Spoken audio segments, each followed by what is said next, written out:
y no me di cuenta que había salido del asfalto y estaba sobre el césped del jardín. Crucé el césped, derrumbé una cerca de plantas, tumbé un tarro con basura y destruí el poste del buzón. Me salí de la acera y fui a chocar contra un automóvil de mi vecino, y entonces me di cuenta que había perdido el control de mi vehículo. Muchas personas están fuera de control y ni siquiera lo saben. Y el estar fuera de control es lo que la Biblia llama las obras de la carne, porque o las obras del Espíritu o las obras de la carne controlarán nuestra vida. Por favor, busque Gálatas 5:19, y manifiestas son las obras de la carne. Espero que entienda que cuando la Biblia habla de las obras de la carne, no hace referencia a nuestro cuerpo físico, sino a nuestra naturaleza adánica, o sea, a nuestra naturaleza pecaminosa, que todos nosotros la heredamos desde nuestros antepasados. ¿Cuáles son las obras de la carne? Desde el verso 19 tenemos una larga lista de las obras de la carne, comenzando con adulterio. Y adulterio significa unión sexual con otra persona que no es su cónyuge. Y cuando usted vive en adulterio, vive bajo el control de la carne, o sea, vive una vida descontrolada. Segundo, fornicación. Y la fornicación es sencillamente cualquier actividad sexual antes del matrimonio. La Biblia enseña sin dudas, sin titubeos, sin apologías y sin equivocación, enseña la castidad prematrimonial y la fidelidad matrimonial. Cualquier persona que vive una vida de fornicación, vive una vida descontrolada. Tercero, inmundicia. Aquí específicamente se refiere a pensamientos sucios, impuros, depravados. Una persona que lee o se deleita mirando pornografía o películas explícitamente sexuales o cosas por el estilo, es una persona que vive en la inmundicia de las obras de la carne, o sea que vive una vida descontrolada. Cuarto, lascivia. Aunque esa es una palabra que no se la usa frecuentemente, literalmente significa falta de control o lo que podríamos llamar sensualidad. El vivir para los sentidos. Y esto no es necesariamente sexual. Puede ser la borrachera, la glotonería, o sea, un desordenado deseo por la comodidad, la ociosidad, el complacer a sus 5 sentidos, dejar que ellos controlen su forma de vivir. Eso también es una vida descontrolada. Quinto, idolatría. Y usted me dirá, pastor, nosotros somos gente moderna, civilizada. Nosotros no somos idólatras. Permítame hacer una pregunta. ¿Qué es un ídolo? Ídolo es cualquier persona o cosa que para usted es más importante que Dios.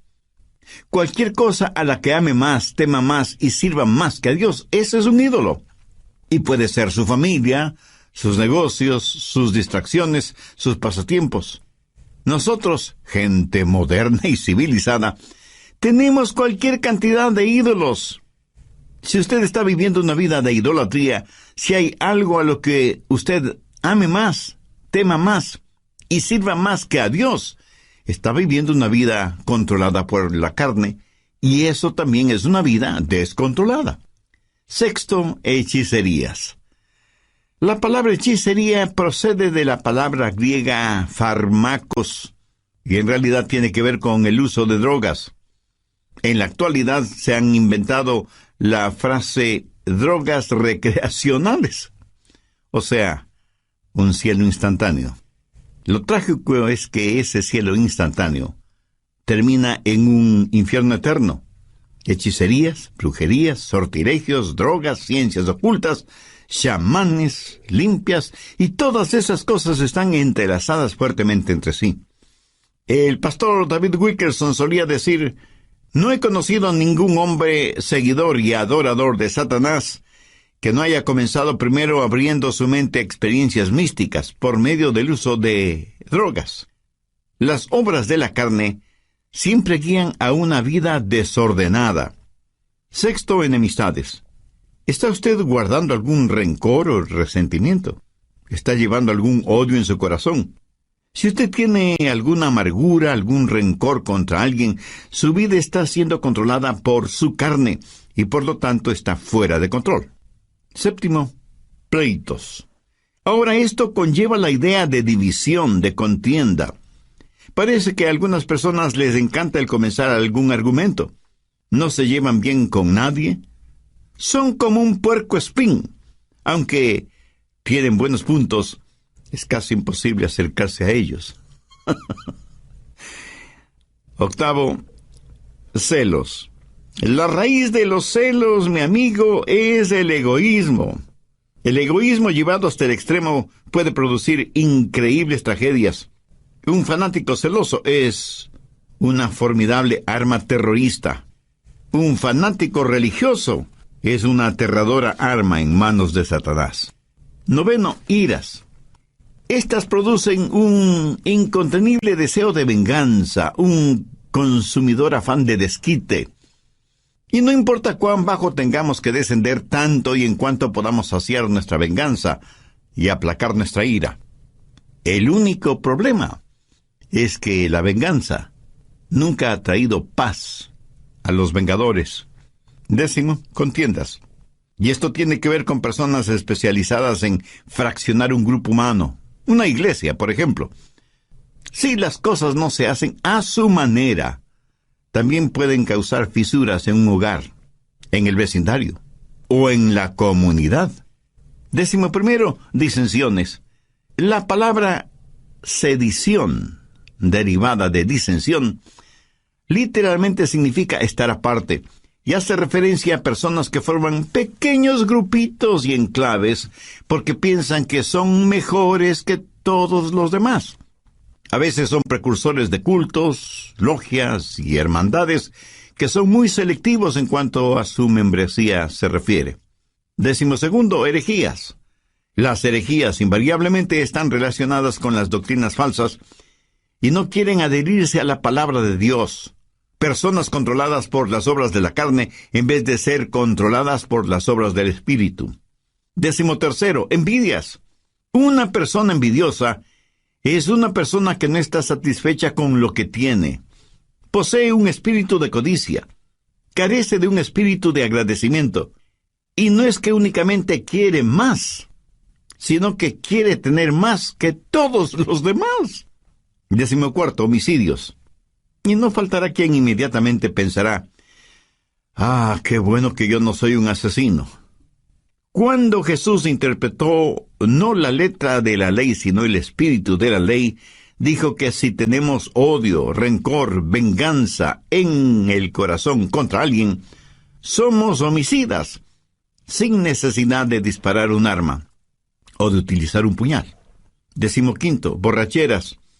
Esto no hace referencia al hecho de beber cerveza o licores hasta perder el sentido, sino a la realidad de que nuestra mente ha sido narcotizada, insensibilizada. Significa que tiene un impedimento en su capacidad mental.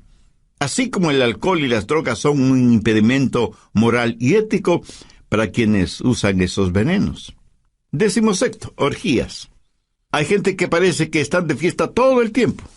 Fiesta en el sentido mundano, tratando de silenciar la voz de sus conciencias, tratando de escapar de la realidad, hundiéndose en las indulgencias de los entretenimientos, incapaces de no tener nunca un pensamiento serio, puro, agradable.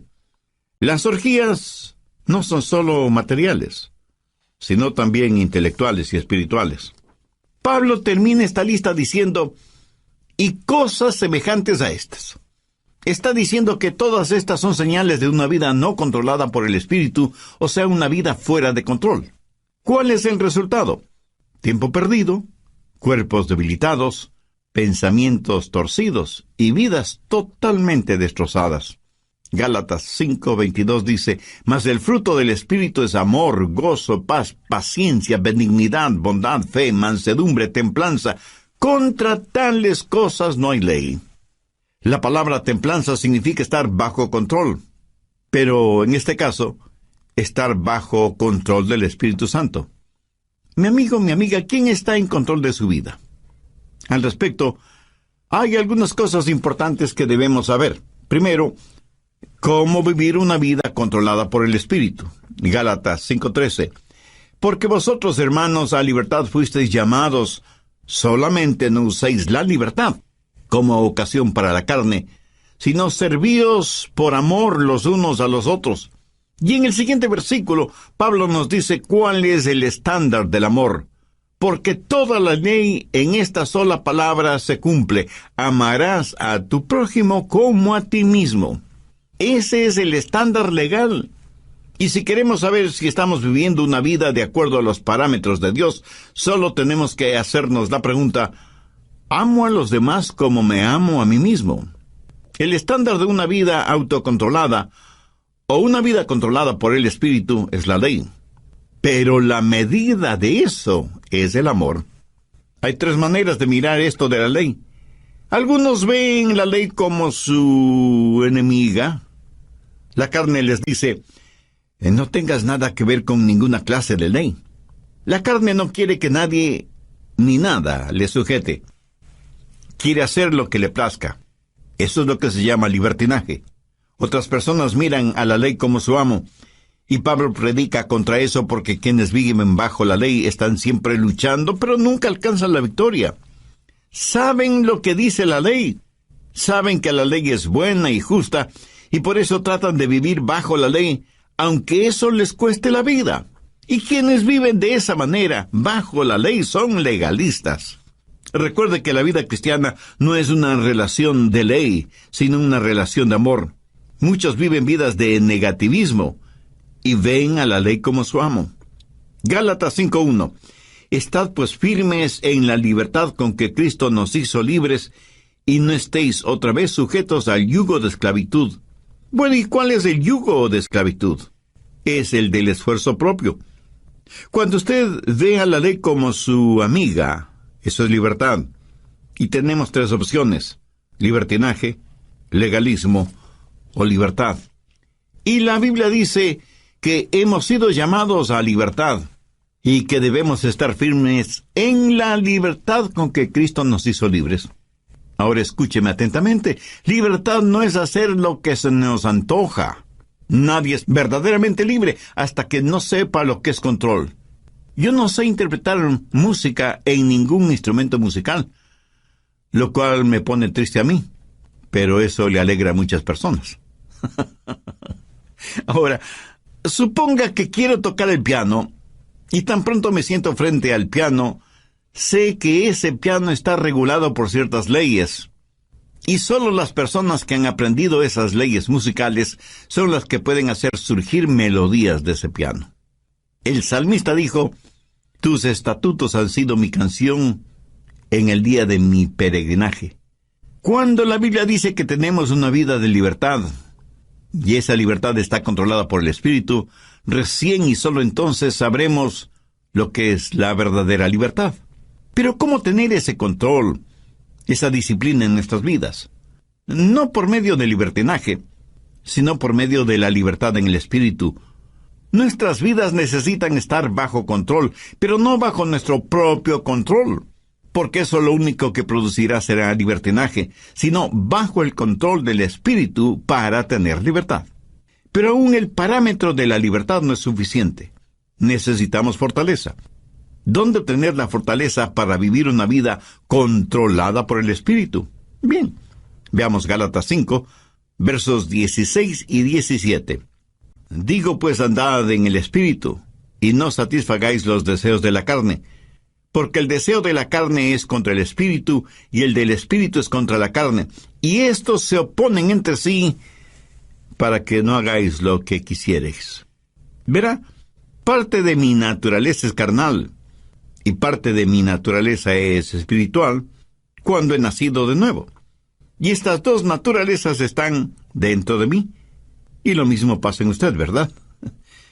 Y el Espíritu Santo dice a nuestro espíritu: vive para Dios y vive victoriosamente. Es una especie de guerra civil dentro de nosotros.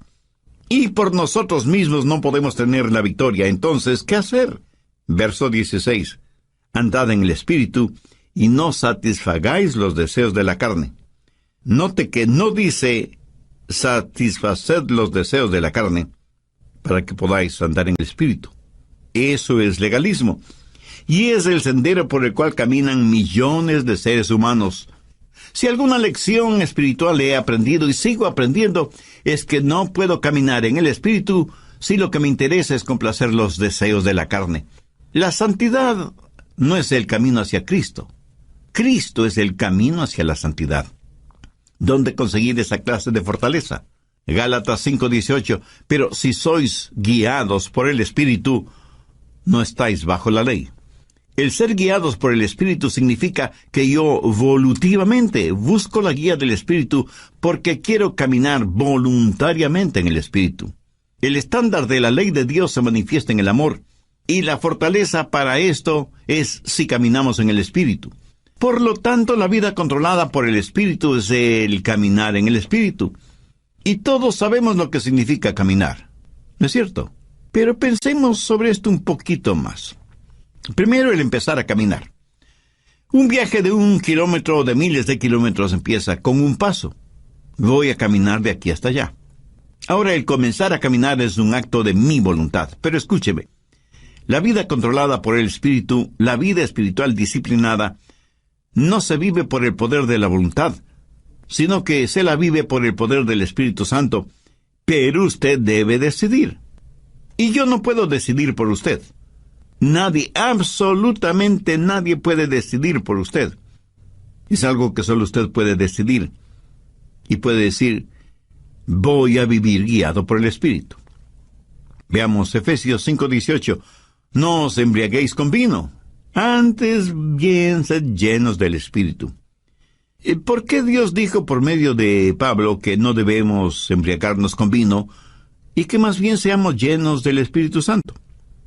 Porque quiere darnos no solo un contraste, sino también una comparación, porque ser llenos del Espíritu es como estar embriagados con vino. El hombre puede decidir qué es lo que va a beber. Esa es su decisión. Pero una vez que decide qué beber, lo que bebe toma control de él.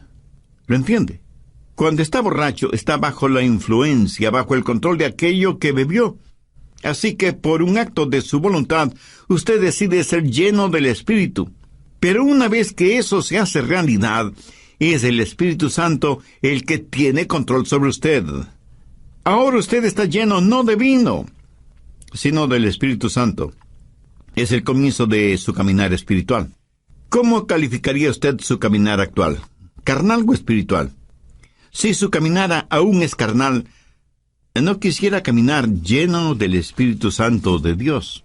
Para obtenerlo, humíllese delante de Dios, arrepiéntase de sus pecados, sino que es la forma de vivir una vida controlada por el Espíritu. Y caminamos en el Espíritu para no cumplir con los deseos de la carne. Existe un extraordinario paralelismo entre el comienzo de nuestra vida física y nuestra vida espiritual. Y ese es el tema de hoy, en El Amor que Vale. Hola, ¿qué tal? Soy Irving Ravelo. Les enviamos un saludo cordial desde nuestros estudios en Memphis, Tennessee. Hoy, el Dr. Adrian Rogers, en la voz del pastor Lenín de Llanón, nos entrega la segunda parte de su mensaje, Cómo tener una vida controlada por el Espíritu. Desde el programa anterior estamos estudiando cómo tener una vida controlada por el Espíritu, teniendo como base bíblica lo que el apóstol Pablo dice en Gálatas 5, desde el verso 19 hasta el 23, y manifiestas son las obras de la carne, que son adulterio, fornicación, inmundicia, lascivia, idolatría, hechicerías, enemistades, pleitos, celos, iras, contiendas, disensiones, herejías y cosas semejantes, acerca de las cuales os amonesto, como ya os lo he dicho antes, que los que practican tales cosas no heredarán el reino de Dios. Mas el fruto del Espíritu es amor, gozo, paz, paciencia, benignidad, bondad, fe, mansedumbre, templanza. Vimos también algo detalladamente el significado de estas obras de la carne, e hice énfasis en primer lugar en cómo vivir una vida controlada por el Espíritu, porque como también lo dijo Pablo en Gálatas 5:13, porque vosotros, hermanos, a libertad fuisteis llamados. Solamente no uséis la libertad como ocasión para la carne, sino servíos por amor los unos a los otros. Y en el siguiente versículo, Pablo nos dice cuál es el estándar del amor, porque toda la ley en esta sola palabra se cumple: amarás a tu prójimo como a ti mismo. Bien, continuemos. Segundo, la circunferencia de su caminar. ¿Qué significa caminar en el Espíritu? Note que no dice caminar con el Espíritu. Tampoco dice caminar siguiendo al Espíritu. Claramente dice andad en el Espíritu. Para mí, eso significa que el Espíritu debe ser la circunferencia de su caminar. Por ejemplo, si yo le dijera a usted, camine en este edificio, significa que usted debe estar en ese edificio. El perímetro del edificio es la circunferencia dentro de la cual usted puede caminar. Si usted se sale del edificio, ya no estará en el edificio. Espero que lo entienda. Todos los países del mundo tienen sus fronteras. Para poder viajar de un país a otro, usted necesita un pasaporte con la visa respectiva. Y con eso usted puede viajar libremente de un país a otro. Pero a veces los países, por motivos de seguridad interna, cierran sus fronteras. Y uno puede llegar hasta la frontera, pero no puede pasar la frontera. Esa frontera es el límite de su caminar o de su viaje. Por analogía, el Espíritu Santo de Dios debe ser el elemento en el cual usted camina. El Espíritu debe ser el medio ambiente de su vida. Usted como que se encierra, se cubre, se cobija con el Espíritu Santo de Dios. ¿Está usted haciendo eso? Le puedo asegurar que su carne no quiere que haga eso. ¿Sabe por qué? Porque la carne le dirá, mira, no seas tonto. Fuera del Espíritu Santo puedes tener placeres y hacer cosas que necesitas para ser feliz. Escúcheme, una persona que tiene su vida controlada por el Espíritu Santo ha llegado a una conclusión terminante. No hay nada que valga la pena fuera de Jesús. Cuando usted pueda decir eso, es que está caminando en el Espíritu. No hablo del hecho real de que usted tiene que comer, dormir, trabajar, descansar, gozar de vacaciones y todas estas cosas. Todas estas cosas usted las necesita ver dentro del contexto de que el Espíritu Santo de Dios está guiando y dirigiendo su vida. Usted debe aprender a caminar dentro de la circunferencia y los parámetros del Espíritu Santo. Y cuando usted se salga de esa circunferencia, el Espíritu Santo le dirá, mire, estás cruzando el límite. Y usted retrocede y se arrepiente. Eso, mi amigo, es una vida controlada por el Espíritu Santo de Dios. Tenemos entonces el comienzo de nuestro caminar, la decisión del paso que vamos a dar, y la circunferencia dentro de la que podemos caminar en el Espíritu. Pero todavía hay algo muy importante. Tercero, la continuación de nuestro caminar. Gálatas 5:16 dice, digo pues, andad en el Espíritu. Andad, en el original griego, conlleva la idea de mantenerse caminando. ¿Pero qué es caminar? Sencillamente una serie de pasos. Y aunque comienza con una decisión, no se detiene allí. La vida controlada por el Espíritu es una crisis que comienza con lo haré, pero es seguida por un proceso realizado un paso a la vez. Lo dije ya hace algunos minutos. Un viaje de 1 kilómetro o 1000 kilómetros comienza con el primer paso. Pero usted no se detiene después del primer paso, sino que sigue caminando paso por paso sin detenerse. Digo, si es que usted quiere llegar a alguna parte. Dicen que muchos caminan muy aprisa para llegar a un lugar que no conocen. Y estando ahí, no saben qué hacer. Despistados. Anote al margen Colosenses 2:6. Este es un versículo clave en una vida controlada por el Espíritu. Si usted está cansado y enfermo de las obras de la carne, si quiere tener la libertad y el gozo de pertenecer a los hijos de Dios, quiero que grabe en su mente y en su corazón Colosenses 2:6. Por tanto, de la manera que habéis recibido al Señor Jesucristo, andad en Él. Mi amigo, es muy importante que usted entienda bien esto. Si usted ha recibido al Señor Jesucristo en su vida, debe caminar en Él.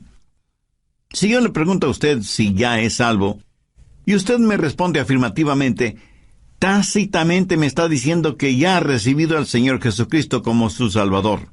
Por favor, escúcheme con atención. Si eso es cierto, o sea que usted ya es salvo o salva, entonces quiere decir que usted está caminando en Él. Bien, ¿me permite hacerle una pregunta? ¿Cómo recibió usted al Señor Jesucristo? Y probablemente usted me dirá, porque me arrepentí de mis pecados y deposité toda mi confianza y fe en Él. Muy bien, por arrepentimiento y fe. ¿Qué es lo que dice Pablo en Colosenses 2:6? Por tanto, de la manera que habéis recibido al Señor Jesucristo, andad en Él. Entonces, ¿cómo puede usted vivir una vida victoriosa? De la misma forma en que recibió a Cristo, por arrepentimiento y fe. Pero deseo que note las 3 últimas palabras del verso 6. Andad en Él. Y andad quiere decir caminar. Y el caminar se lo realiza un paso a la vez. Y usted necesita sus 2 piernas para caminar. No sé si se habrá dado cuenta, pero cuando caminamos estamos desbalanceados por fracciones de segundo cuando levantamos una pierna antes del siguiente paso. Le puedo asegurar que si usted está caminando y se queda con una pierna levantada por breves segundos, a menos que usted tenga un excelente sentido del equilibrio, terminará cayéndose. Así que ya puede ver la importancia de sus 2 piernas al caminar. Ahora, ¿cuáles son las 2 piernas de la vida cristiana? Arrepentimiento y fe.